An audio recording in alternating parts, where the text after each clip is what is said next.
Сәлеметсіздер ме оқушылар? Бүгінгі біздің сабағымыздың тақырыбы квадрат түбір, арифметикалық квадрат түбір. Жалпы кез келген амалға бізде кері амал бар. Көбейтуге ол бөлу, қосуға азайту, дәл солай санды дәрежеге шығаруға да кері амал бізде ол арифметикалық квадрат түбір. Квадрат түбірдің белгіленуі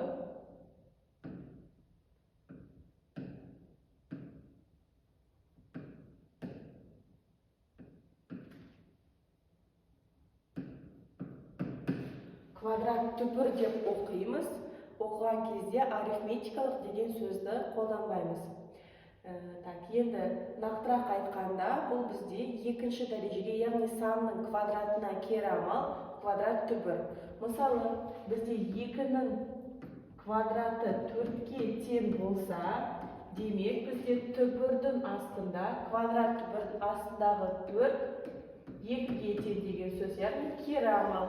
Мысалы, 7-нің квадраты бізде 49-ға тең болса, оған кері амал түбірдің астындағы 49 бізде 7-ге тең.